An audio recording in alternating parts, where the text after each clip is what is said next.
Station, this is Houston. Are you ready for the event? We are ready for the event. Time for kids. This is Mission Control Houston. Please call station for a voice check. Station, this is Time for Kids. How do you hear me? We hear you okay, not great. There's a little bit of an echo, and the volume's a little low, but I think we can work with this.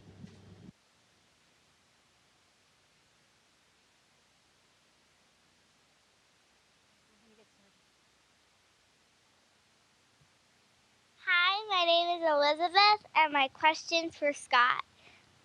What happens to the spacecraft after you dock with the space station?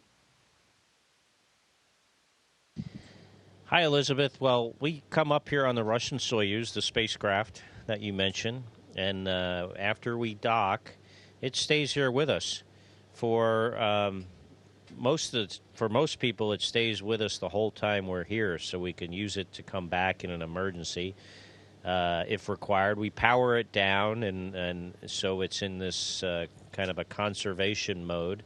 But since I've been up here a long time, we actually replaced ours after about 6 months. A new one came up, and then the old one went home.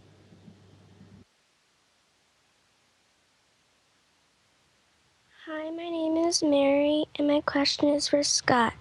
How does it feel to spend a year in space with a small group of people?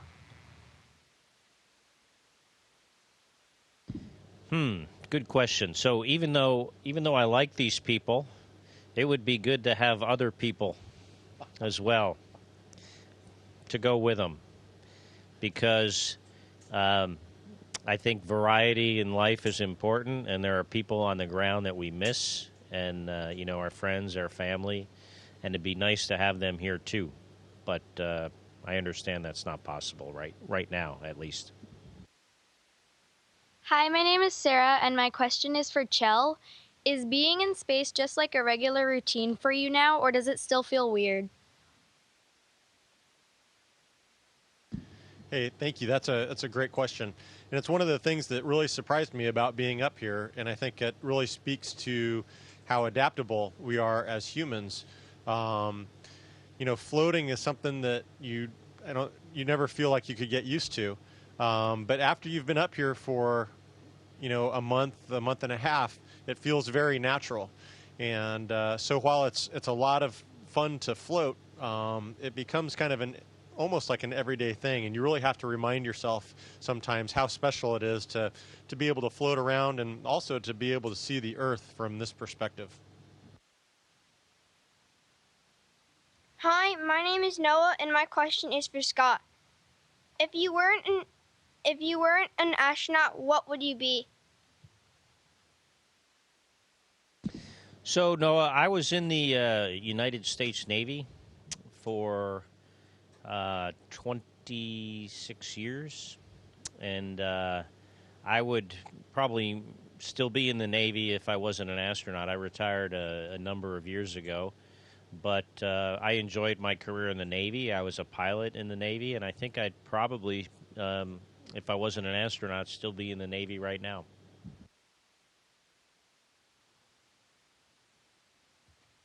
Hi, my name is Evan, and my question is for Chell. Since urine is recycled, how weird does it feel to drink water on the ISS? That's a great question. And, I think part of it is that we try not to think about it too much. But the fact of the matter is it's an incredible technology, and it's something that we hope that technology can be used back down on the Earth to create clean drinking water for a lot of the people around the world that don't have access to clean water. And up here, frankly, the water tastes great. It's there's no taste to it. It tastes like fresh water, and so it's really nice to have that capability up here, because that way we don't have to ship water up on a cargo vehicle every time that we need some. We're able to pull water out of the air called condensate, and we're able to process our urine back into clean drinking water. And that's an important technology to have, when we think about going on to Mars. we're going to have technologies like that so that we don't have to bring everything that we need with us, that we're able to recycle and reuse a lot of those consumable materials in a long trip like that. Hey, and to add to Chell's answer, so it's weird to drink our own urine, but what is weirder is to drink other people's urine, our crewmates. Hi, my name is Alexa, and my question is for Scott. Does being in space affect how much food you need to eat?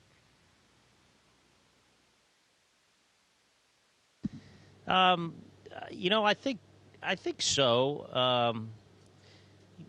I think you can actually, for whatever reason, eat more up here. It seems like maybe it's because of the exercise we do, and we do that every day. But I think I probably actually eat more calories here than I do on Earth, and I think other people have probably noticed the same thing. Perhaps there's some kind of other physiological reason behind that. The food here, though, is somewhat different than the food we eat on Earth. So maybe even though we're eating more calories, it's like better calories. Maybe they're a little bit more healthy for you, so it means we can eat more of them. I don't know for sure, but it does seem different. Hi, my name is Sophia, and my question is for Chell. What is the most surprising thing that you've encountered during your journey in space? Hey, Sophia, thanks for that question. I think one surprising thing to me is it goes back to that first question. And, when you think about living in space and getting to float and see the Earth, it seems like that is something that would just be constantly new and exciting. And like I said before, it's actually, I think one of the amazing things is that you kind of get used to that. You get used to being able to float around. It just kind of becomes normal up here.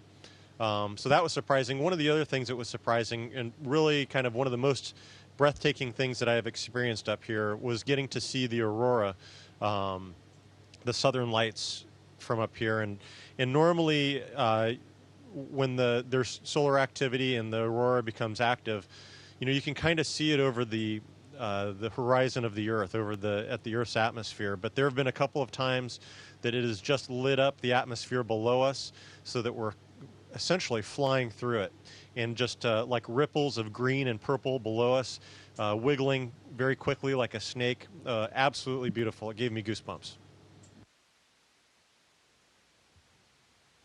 Hi, my name is Allison, and my question is for Scott. Can you describe how it feels once you're back on Earth after being in space with no gravity?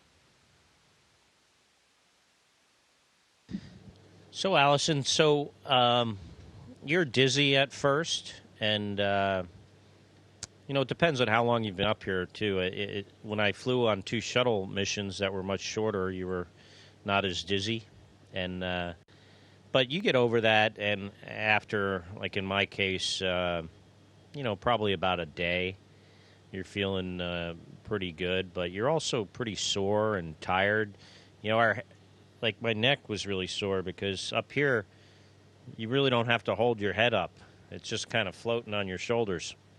So when you get home and gravity's pushing down in your head, your neck might hurt. Other joints might be painful for other reasons. You're tired because readjusting to gravity makes you tired. But it's something that we deal with, and people recover from at different rates in different ways. But the good news is we understand, a lot about this, and someday when we go to Mars, we'll be able to go from living in zero gravity to living in Martian gravity and be able to live and work in that environment as well.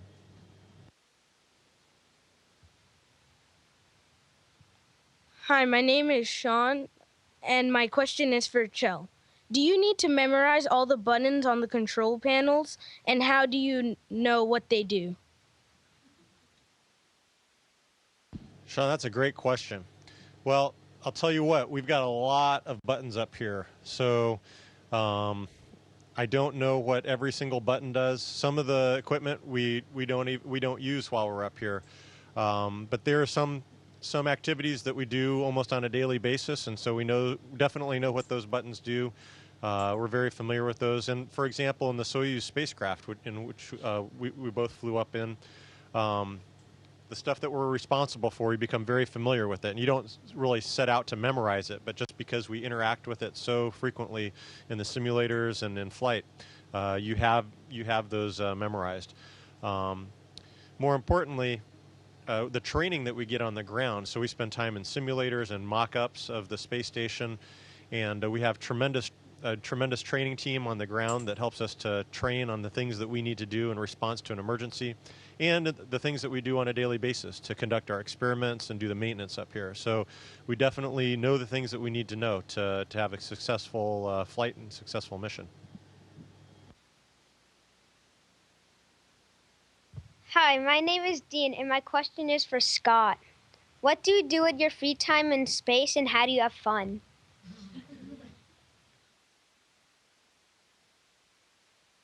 So we don't have a whole lot of free time. We're busy working here and doing a lot of scientific experiments. We have over 400 experiments going on while I'm up here for this year. But in the free time we have, I like to look out at the Earth and take pictures of the Earth. But also, we watch movies at times, read books, talk on the phone to friends and family, email, things like that. So, and then also, we can do stuff like this, which is pretty fun too. And that's what we do in our free time. Hi, my name is Olaf, and my question is for Chell. How long did you have to train to become an astronaut? Great question, Olaf. So when we first joined the astronaut corps, we spent about 2.5 years just training on all the fundamental skills that we'll need to be able to fly in space. And once we're done with that, we become mission eligible. That is, that we can become assigned to an actual mission to fly. And then once I got assigned to a mission, I spent another 2.5 years training for the specific things that I would be doing during this mission that we're on right now. So all told, it was about 4 or 5 years of training to get up here to the space station. And like I said before, we have excellent trainers and excellent team supporting us on the ground to make us successful. Hi, my name is Colin. My question is for Scott. What procedures are in place to clean the ISS, and do you take turns with the cleanup? So, yeah, we have a procedure for just about everything, including cleaning. And when we clean, a lot of it involves vacuuming of the filters because, we don't have gravity to push all the dirt down to the floor, so it has to be sucked into these air filters, and there's some right along here. Actually, there's something in this one. I'll just grab it out of here. See, so some of this stuff, this is a food package that probably got away from our table. But we'll vacuum these filters. We'll wipe the panels down with disinfectant wipes, and especially the stuff that we put our hands on a lot, like the handrails, the microphones, the computer keys, stuff like that. And, depending on the module, there are different procedures, but we share the cleaning responsibilities. The 3 crew members on the U.S. segment, we split the segment up into 3 parts. The Russians clean their part of the space station, and we do that on the weekend, kind of like how you might clean your house or your room. You might spend weekend time to do that. We do the same thing here. My name is Isana, and my question is for Chell. What does it feel like to be so many miles away from any other life aside from crew members? Well, it's a pretty amazing place to live and work, and so, but it's true. It's our crew of 6 up here, and occasionally we'll have crews that come up to visit, and so for a while there we had 9 people up here, which was pretty fun. But like Scott was saying, you know, we all get along great, but it would be nice to get to interact with other people. So I think you definitely get to the point where you're missing your family and missing your friends. And for me, that's the hardest part of this mission, is being away from my family for so long. But the privilege of getting to be up here on the space station, to get to work and live up here, to be able to see the Earth from this perspective, and to get to work on incredible science like we do, is a real treat. And it kind of makes up for having to be away from our friends and family for so long. Hi, my name is Annika, and my question is for Scott. So, after going into space and seeing the Earth from above, how do you feel compared to the universe?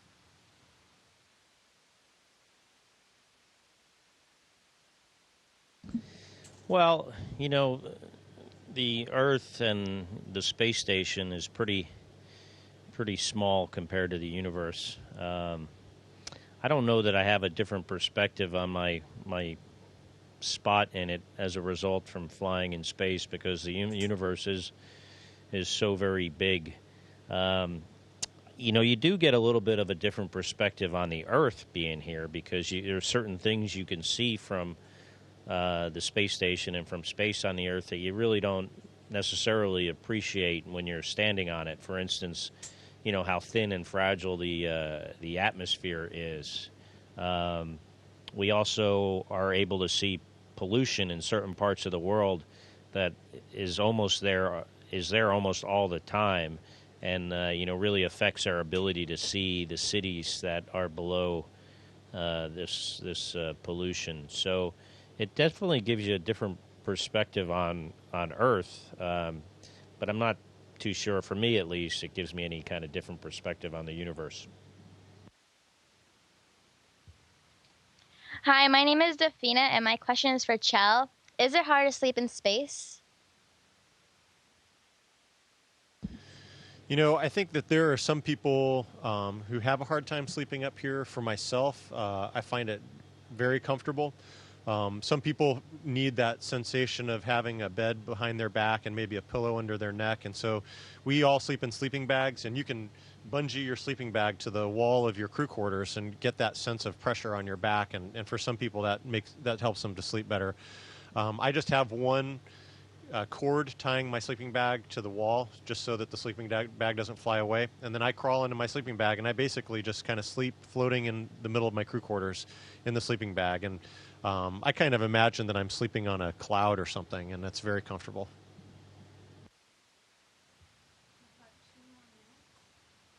Hi, my name is Haley, and my question is for Scott. You said you post photos on social media and watch movies. How do you get internet connection? So the space station has an ability to communicate with the ground. For instance, right now when we're talking to you, this goes from the signal's going from a satellite dish that's on the space station to a satellite dish that's much, to a satellite that's much further away from the Earth in geosynchronous or stationary orbit, essentially over a spot on the Earth, and then that signal is transmitted back to the Earth to a satellite dish, and who knows, it may be transmitted back to another satellite before it gets to you guys, maybe multiple times. So the internet goes over the same transmission path as our voice does, and it gives us the capability to connect to the internet on the ground. And it's not the fastest thing, but it's usable. Hi, my name is Neil, and my question is for Chell. Are there times when you really miss being on Earth? And if so, can you please describe a specific moment? Thank you. Yeah, and so there, I described before that for me, for this for this expedition, the hardest thing for me is really being away from my family and friends, and so I think that there are definitely times that you miss being on the ground. I've been up here for all of my kids' birthdays and for my wife's birthday, and And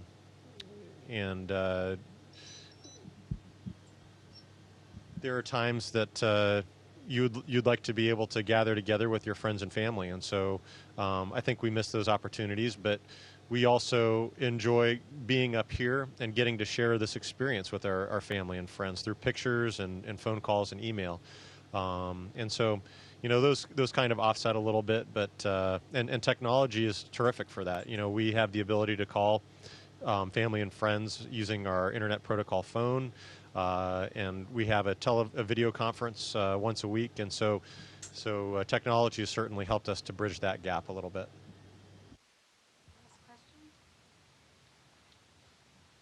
Hi, my name is Eric, and my question is for Scott. Of all the freeze-dried foods that you eat, which tastes best and which do you enjoy most?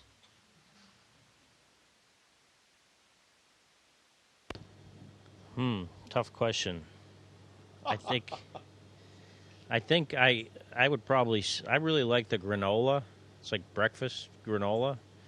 So I think that would also, I think that one tastes the best, which makes it the one I enjoy the most.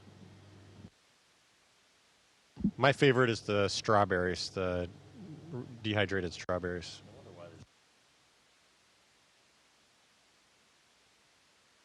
We just want to say thank you so much for speaking with us today. Let's give them a round of applause.